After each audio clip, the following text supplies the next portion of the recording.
বিশ্বকাপে আবারও মুসলিম দেশের সঙ্গে চরম প্রতারণা। ফিফার পক্ষপাতিত্বের নতুন শিকার মিশর। বিশ্বকাপের মঞ্চে আবারও এক কলঙ্কজনক অধ্যায়ের সাক্ষী হল ফুটবল বিশ্ব। এর আগেও বারবার বৈষম্যমূলক সিদ্ধান্তের শিকার হয়েছে একের পর এক মুসলিম দেশ।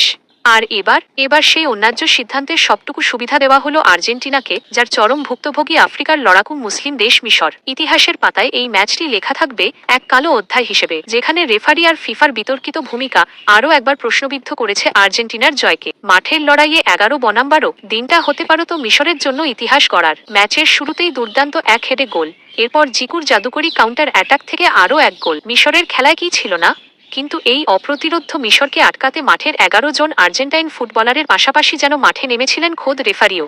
2-2 4 মেলালে স্পষ্ট দেখা যায় মিশরের বিপক্ষে শুধু আর্জেন্টিনা খেলেনি, খেলেছে পুরো ফিফা। ম্যাচের 21 মিনিটে মিশরের বিপক্ষে দেওয়া পেনাল্টি নিয়েই শুরু হয় চরম বিতর্ক, কিন্তু নাটকের আসল রূপ দেখা যায় ম্যাচের দ্বিতীয়ার্ধে। নিয়মের দুই রকম রূপ, মিশর বনাম আর্জেন্টিনা।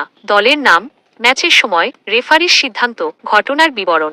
মিশর 56 মিনিট গোল বাতিল, বিল্ড আপে ফাউলের অজুহাত দেখিয়ে মিশরের নিশ্চিত গোল বাতিল করা হয়।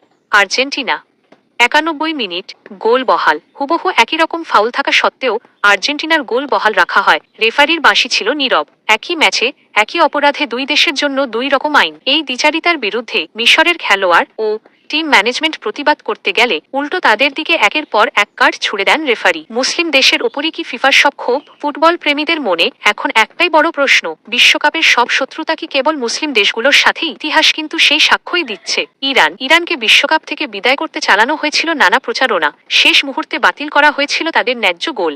সেনেগাল ম্যাচের একেবারে শেষ মতো পেনাল্টি দিয়ে অন্যায়ভাবে আটকে দেওয়া হয়েছিল সেনেগালকে। মিশর এবার দাপট দেখানোর চেষ্টা করতেই রেফারির বাজে সিদ্ধান্তের বলি হতে হলো সালাহ মিশরকে। যখনই কোনো মুসলিম দেশ বিশ্বমঞ্চে মাথা তুলে দাঁড়ানোর চেষ্টা করছে, তখনই যেন কোনো এক অদৃশ্য সুতোয় টেনে ধরা হচ্ছে তাদের। পান থেকে চুন খসলেই যেখানে মুসলিম দেশগুলোকে শাস্তি দেওয়া হয়, সেখানে প্রভাবশালী দলগুলোর বড় বড় অপরাধও এড়িয়ে যাওয়া হয় অন্ধের মতো। আর্জেন্টিনা মিশরের এই ম্যাচটি ঘিরে ফুটবল বিশ্বে সমালোচনা ও নিন্দার ঝড় বইছে। আর এমন পক্ষপাতমূলক আচরণে বিশ্বকাপ আরও একবার কলঙ্কিত হলো। আর একই সাথে মুসলিম দেশের সাথে বারবার হওয়া এই অন্যায় আচরণ যে পুরো মুসলিম বিশ্বে এক তীব্র ক্ষোভ ও নিন্দার ঝড় তুলবে, তাতে কোনো সন্দেহের অবকাশ